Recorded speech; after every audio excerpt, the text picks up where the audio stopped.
Hey, no fishing here. Who are you? Game warden. There's no fishing. Why? Do you not know how bad overfishing is? Dude, that's not even real. Are you serious right now? Did you know overfishing began as early as the 11th century in some regions, but fish catching started to increase around the 1700s and peaked in 1968.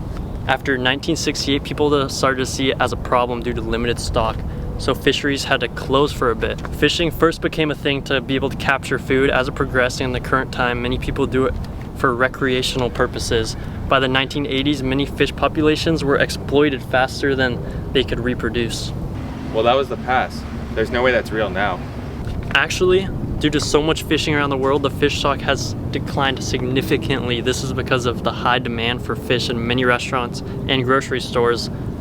Also, due to recreational fishing, many boats could catch many different fish from what they are targeting, and this could be unreported catches could lead to the decline in many different species or fish.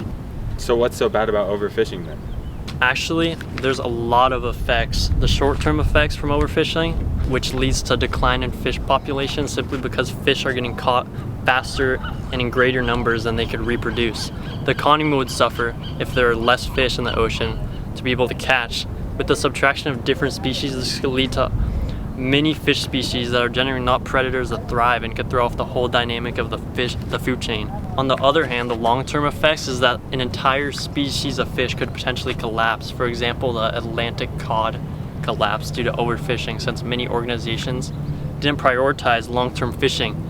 They used many technological equipment to fish for these species and would be taken out of the water in large quantities, which led to their collapse. Hold up, let me call the expert.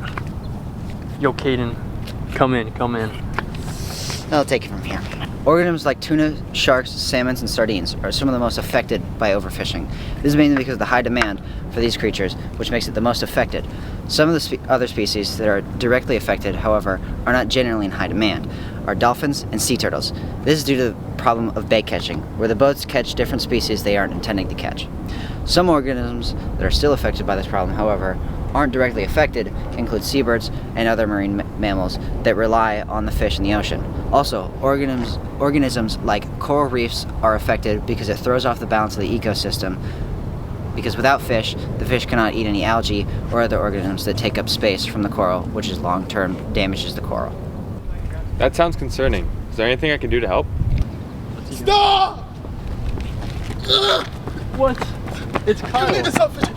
You need to stop fishing. Whoa, how many of you are there? That doesn't matter. Make sure you check your marine protected areas. We have designated zones where fishing is restricted and banned.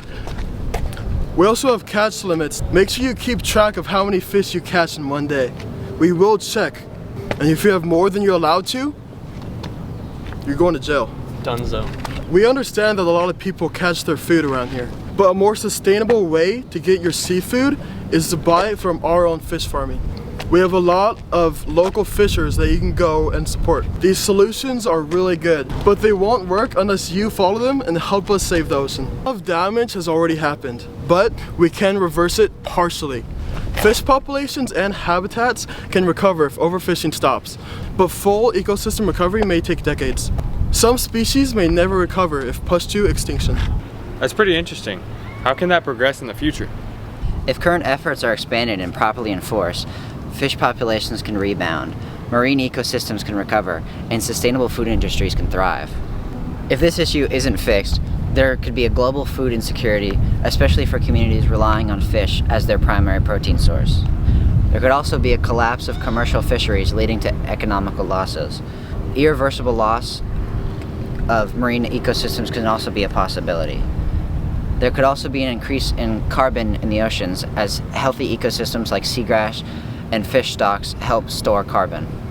And don't just think this is around here. This is a global problem. While some regions are heavily impacted, overfishing affects nearly every ocean and sea. International cooperation is critical because fish migrate across borders and much of the ocean is international territory. Okay, thank you. Hey, you can't get the